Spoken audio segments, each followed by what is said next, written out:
A continuación, Minuto a Minuto.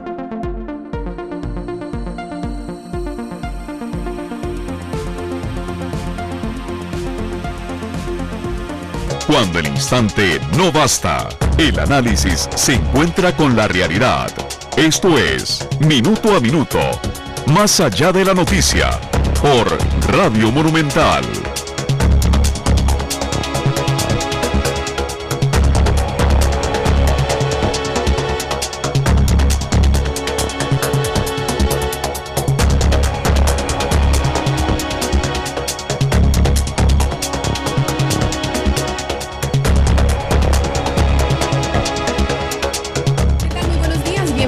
A Minuto, iniciando semana y esperamos que con muchísimas ganas y muchísimas energías de hacer las cosas bien en su trabajo, en su casa, no importa lo que usted haga, hágalo siempre con muchísimas ganas. Le damos la más cordial bienvenida a nuestra edición de Minuto a Minuto, quien les habla Michelle Mitchell, y el día de hoy tenemos como invitado a don Otto Guevara Gut, presidente del Partido Movimiento Libertario.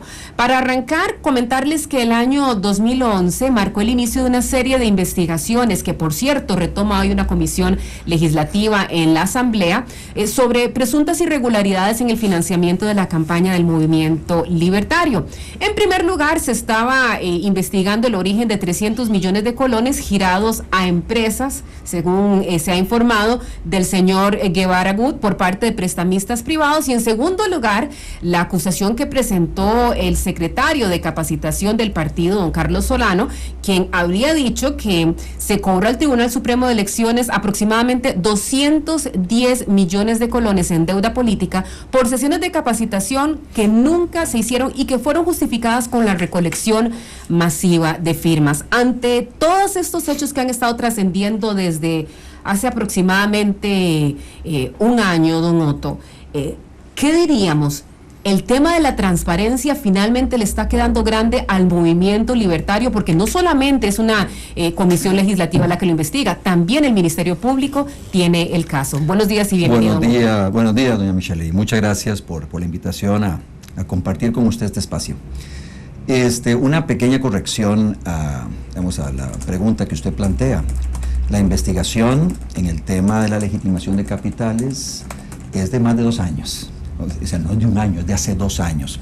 Esa denuncia se plantea al final de la campaña pasada, en enero del 2010, por parte de algunos diputados, motivado en un reportaje del periódico La Nación sobre la procedencia de los fondos de doña Carla Gómez, que fue la que finalmente me prestó un dinero, y no a unas empresas, fue a Otto Guevara, se deposita en cuentas personales suyas. En una cuenta personal de Otto Guevara, una cuenta especial Movimiento Libertario, para que de ahí se pagaran los gastos de el financiamiento de la operación del partido desde enero del 2009 hasta octubre del 2009, y también para que se financiara parte de lo que fue el inicio de la campaña nuestra en esa oportunidad.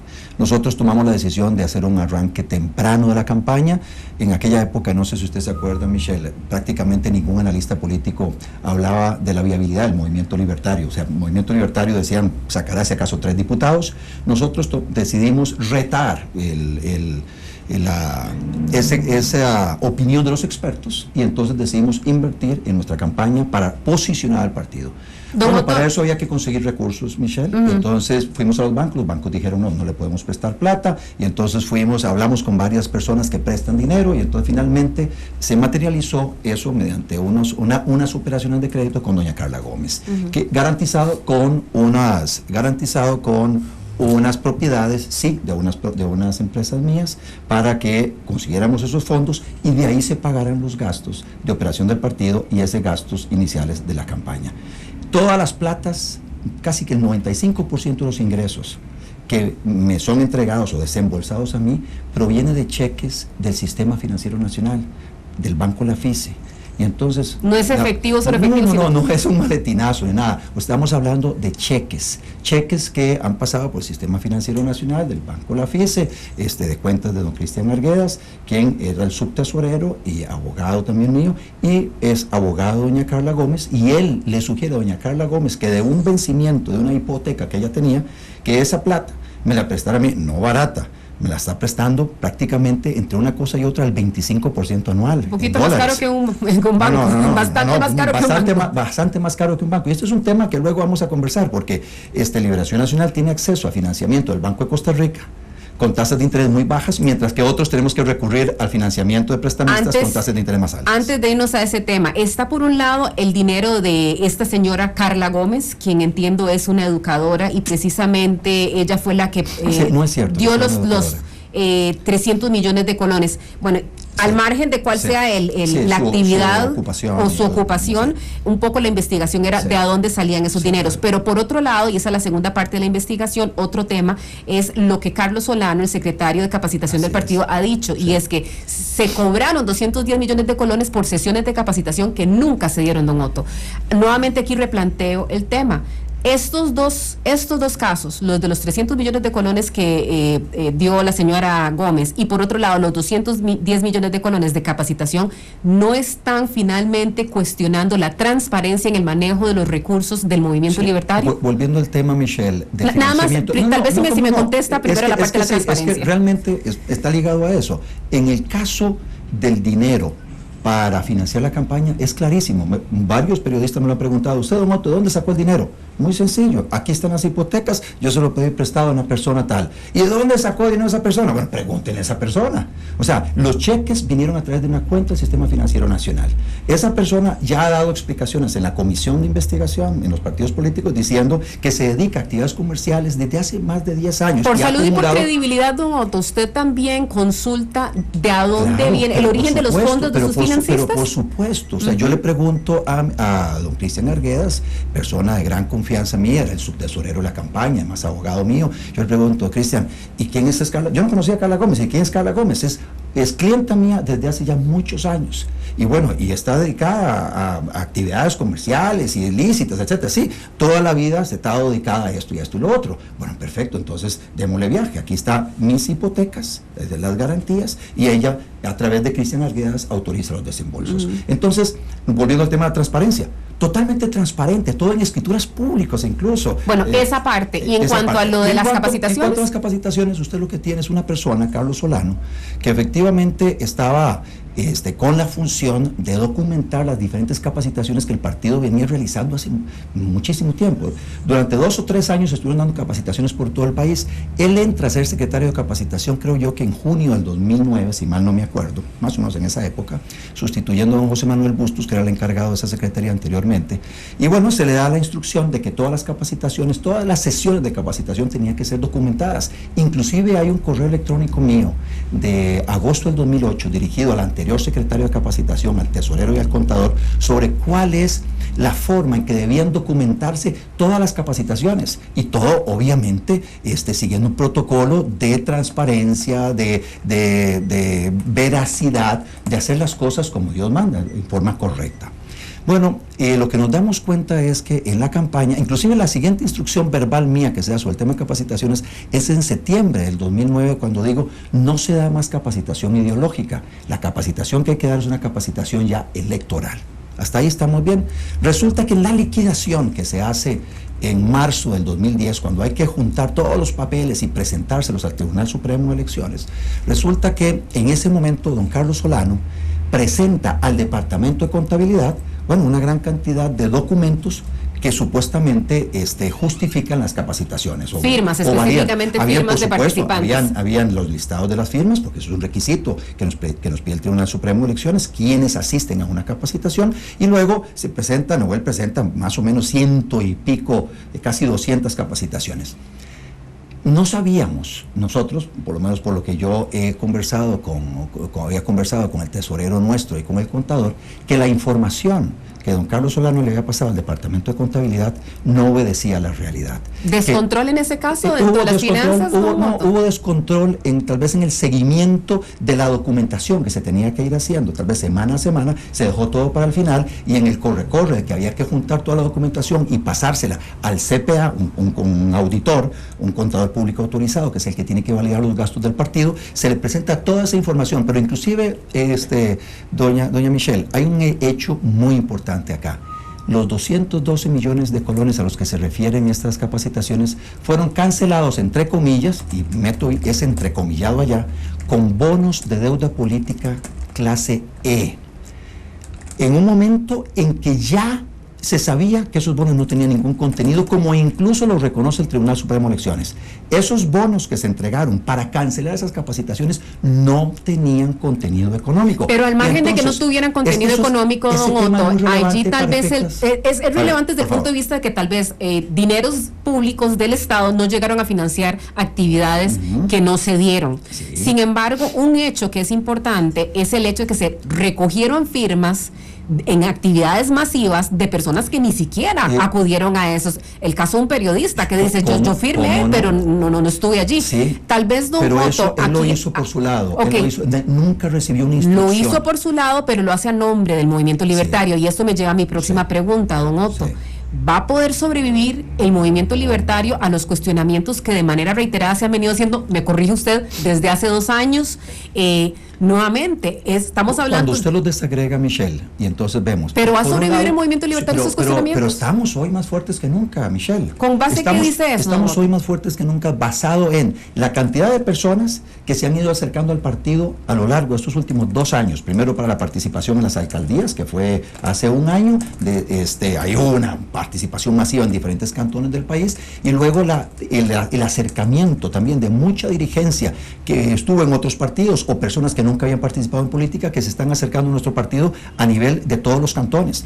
Yo le podría decir, doña Michelle, que el movimiento libertario hoy estamos más fuertes que nunca en la historia del partido desde 1998, cuando tuvimos nuestra primera participación electoral. Y estoy convencido de que este partido, por la ruta que va a ser un partido absolutamente protagónico en las próximas elecciones y con una clara vocación de ganar el liderazgo formal, ganando las elecciones, para dirigir el Poder Ejecutivo ante el desastre de administración que tenemos en estos momentos. ¿Es posible hablar de fortaleza y verdadera fortaleza en un partido político, don Otto, cuando sabemos que uno de los fundadores del partido se separa y hace casa aparte, el señor Malavasi, y cuando sabemos que 2 de los diputados de la actual fracción del Movimiento Libertario, específicamente doña Patricia Pérez y don Carlos Góngora, le piden a usted en noviembre del año pasado que deje la presidencia del partido? ¿Podemos hablar de fortaleza, de unidad ante señales tan fuertes de que hay una crisis de credibilidad interna dentro del partido del Movimiento Libertario? Un par de precisiones. Don Federico Malavasi no fue fundador del partido Movimiento Libertario. O sea, él viene, traído por mí más o menos en mayo del 97 para incorporarse en la Sin embargo, ha sido uno de las personas más fuertes. Uno de los referentes, yo lo admiro mucho, e indudablemente fue una de las caras visibles de nuestra bancada del 2002 al 2006 en la lucha contra más impuestos. Y ese ha sido un referente del movimiento libertario. Nosotros como partido tenemos una identidad muy clara de defender al pueblo costarricense en contra del garrotazo que los gobiernos de turno han querido darle, metiéndole la mano en el bolsillo de los costarricenses. Y don Federico Malavasi es un referente de nuestro partido en esa lucha. Don Federico toma la decisión de distanciarse del partido, pero como lo dije en esa oportunidad, cuando alguien me preguntó sobre el distanciamiento de don Federico y su participación con unos muchachos en la conformación de una nueva opción política denominada Partido para la Libertad, si mal no me acuerdo, yo decía que, bueno, el Partido Movimiento Libertario, dichosamente, hoy lo componen más de 4,000 dirigentes, más el apoyo base. Acordémonos que en la última elección nosotros recibimos 400,000 votos aproximadamente. Don Federico Malavasi es una persona, y a nivel dirigencial, una persona que incluso no era asambleísta nacional, no era miembro del Comité Ejecutivo Nacional, entonces su peso realmente está muy diluido en lo que es la organización del partido. Como le digo, yo admiro mucho a Federico, creo que es una persona que dio una lucha importante con la bancada del Movimiento Libertario en contra de la pretensión de los actores políticos del 2002-2006 de meterle la mano en el bolsillo de los costarricenses y de alguna forma darle continuidad a lo que ya yo como diputado había empezado y que las siguientes bancadas han hecho, inclusive con gran éxito la última bancada, deteniendo el plan fiscal. En relación con el otro tema que usted menciona sobre la carta de don Carlos Góngora y doña Patricia Pérez, vea incluso que don Carlos Góngora es nuestro jefe de bancada. Yo tengo una relación extraordinaria con don Carlos Góngora, sé que va a hacer un papel muy bueno como jefe de bancada, inclusive le ha salido recientemente en varias oportunidades a reivindicar el nombre del partido, del presidente del Comité Ejecutivo Nacional, etcétera. Y doña Patricia Pérez ha hecho una labor extraordinaria como diputada. Ahí Ninguno de los dos diputada. Participó, por cierto, en la última asamblea del Movimiento Libertario. Sí, Nuevamente esa es una señal de que Carlos Góngora estaba fuera del país. Sin embargo, ya era evidente el distanciamiento que tenían respecto de usted, don Otto. Igual, en política, cuando usted habla de partidos políticos, organizaciones políticas que van creciendo conforme pasa el tiempo, que es lo que le está sucediendo al Movimiento Libertario, a contrario de lo que le pasa al Partido Acción Ciudadana. El Partido Acción Ciudadana cada vez es más pequeño, el Movimiento Libertario cada vez es más grande. Entonces, es natural, Michelle, que a lo interno de los partidos hayan críticas sobre la forma que debe dirigirse o liderarse un partido, que vayan surgiendo poco a poco otros liderazgos dentro de una organización política y que se tengan visiones diferentes en relación con un tema muy puntual. Pero en el tema de propuestas de política pública, todos los diputados mantienen una misma línea con la posición del Comité Ejecutivo Nacional. O sea, nosotros estamos como bloque muy consolidados, independientemente de que haya desavenencias entre un diputado u otro, o entre un diputado y el presidente del Comité Ejecutivo Nacional. Eso realmente en relación con si el movimiento libertario como institución está más fuerte hoy que en el pasado, indudablemente esa es una realidad. Hoy estamos mucho más fuertes e incluso esas fricciones que a veces se dan también enriquecen la dinámica democrática a lo interno del partido y hacen que el partido inclusive se fortalezca aún más. Le voy a repetir una frase que escuché una vez en una mesa de conversación y dice: estamos viendo la última fracción electa del movimiento libertario, porque han sido tantas las veces que los hemos visto a la par de la palabra cuestionamientos e irregularidades que con suerte, si sacan uno, va a ser mucho en el 2014. Viera que cuando yo era diputado, 98 al 2002, dando una batalla titánica solo frente a los otros 56 diputados en una gran cantidad de temas, me acuerdo que los compañeros diputados de aquella época decían, y me decían, que esa era la última vez que iba a haber un representante libertario en la Asamblea Legislativa. Y todos vaticinaban que el movimiento libertario de ahí no pasaba. Bueno, de ahí brincamos a 6 diputados. Se fue el Gemelo Salas casi a las 3 semanas, pero hoy seguimos como bancada muy sólidos.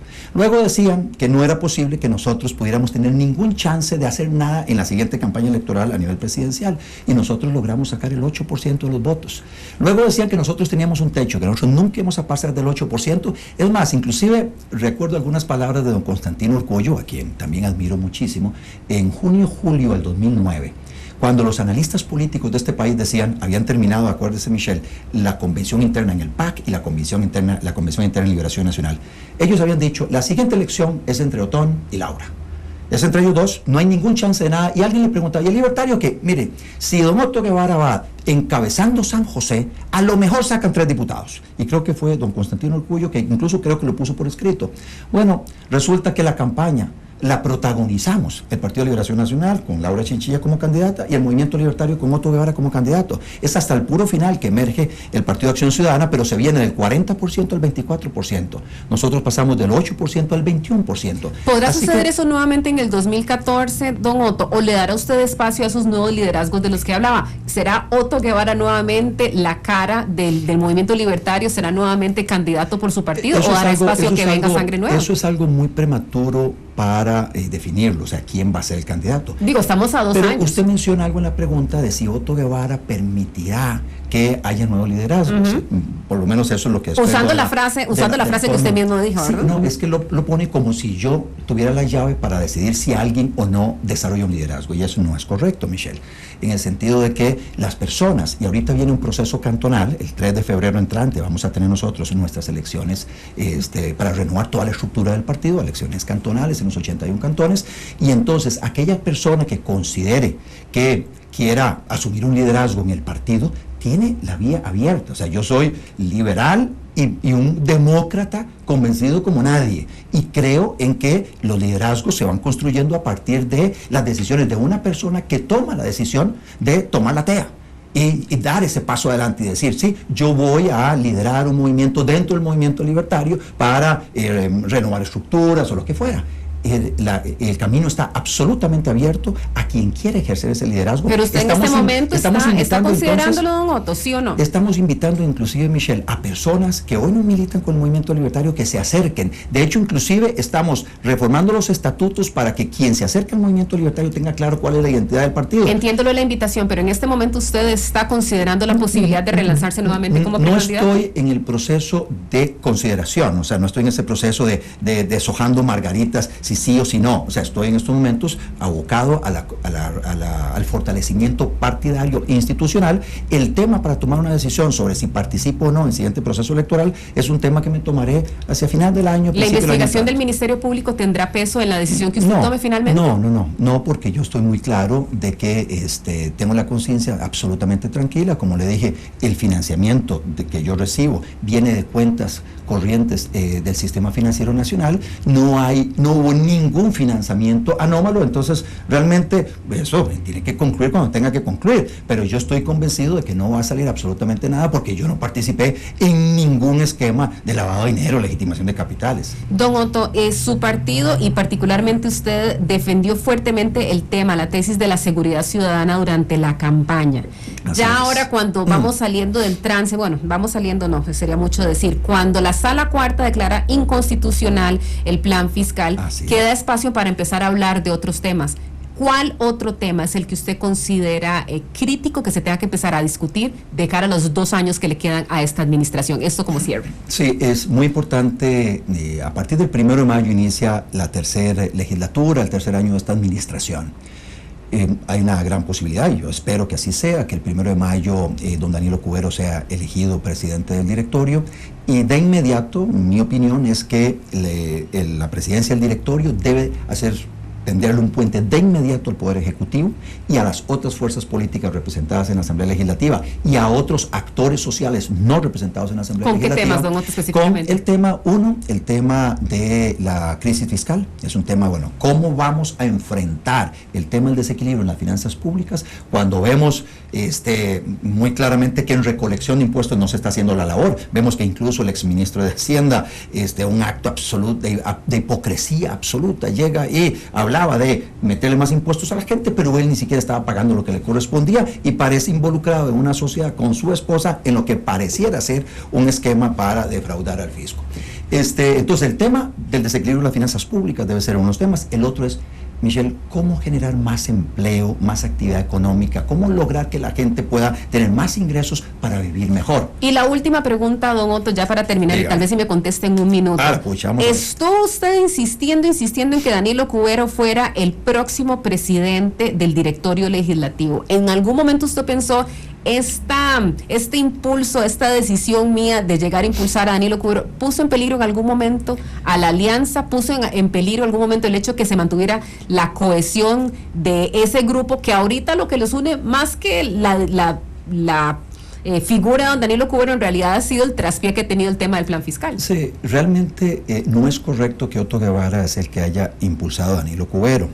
Es la bancada del movimiento libertario la que por unanimidad escoge a Danilo Cubero. Y yo he salido a decir a diferentes medios de comunicación que la decisión de la bancada hay que respetarla y que no unánimemente, pero sí internamente hubo una discusión muy fuerte. Pero fue unánime. A final de cuentas, lo que importa es si hubo un acuerdo y ese acuerdo si tuvo unanimidad o no. Fue un acuerdo unánime. O sea, la bancada toma la decisión, es Danilo. El Comité Ejecutivo Nacional dice, es don Danilo, y nosotros vamos a insistir en que en el acuerdo que se firmó para conformar la Alianza por Costa Rica, ningún partido político iba a escoger los candidatos que los diferentes partidos políticos iban a escoger para los diferentes puestos. Y vea que hasta la semana pasada el PAC le da el visto bueno finalmente a dichosamente yo confiaba en la honorabilidad de los 31 diputados y yo sabía que ellos iban a resistirse a lo que Otón Solís les estaba llamando a hacer. Era a desdecirse, era a darle vuelta a su palabra, era a no cumplir con su palabra cuando el mismo Otón Solís ha dicho que lo más sagrado que una persona tiene es su palabra. Entonces, en un acto de hipocresía, don Otón Solís por un lado decía eso, pero por otro lado le torcía el brazo de alguna forma a sus diputados para que no honraran su palabra. Bueno, confiaba en la honorabilidad de los diputados y finalmente esa honorabilidad fue traducida en un acuerdo de bancada diciendo vamos a respaldar a don Danilo. Nosotros, hasta que no nazcan los pollitos no los vamos a contar. Esperamos que el 1 de mayo efectivamente los votos para don Danilo estén allá de todas las bancadas y ojalá inclusive se sumen don Carlos Avendaño, don Justo Orozco, y ojalá que incluso algunos diputados o el mismo Partido de Liberación Nacional desista en proponer candidato para que nos dejemos de esa tensión que hay alrededor del 1 de mayo y podamos construir lo que usted mencionaba anteriormente, esa agenda para resolver problemas muy urgentes de nuestro país en la que todos los actores políticos debemos estar involucrados y totalmente abocados. Bien agradecida con la presencia de don Otto Guevara, presidente del Movimiento Libertario. Muchísimas gracias también a cada uno de ustedes que estuvieron con nosotros en Minuto a Minuto. Mañana estamos en nuestra serie La Radio Fuera de la Radio y estaremos en la Universidad Latina en compañía de la señora Yanansi Noguera, directora del periódico La Nación, y estaremos hablando sobre la investigación que reveló la presunta omisión de 70 millones de colones en los ingresos que fueron declarados por el exministro de Hacienda, por una empresa más bien del exministro de Hacienda. Muchísimas gracias por haber estado con nosotros y hasta entonces. Cuando el instante no basta, el análisis se encuentra con la realidad. Esto fue Minuto a Minuto, más allá de la noticia, por Radio Monumental.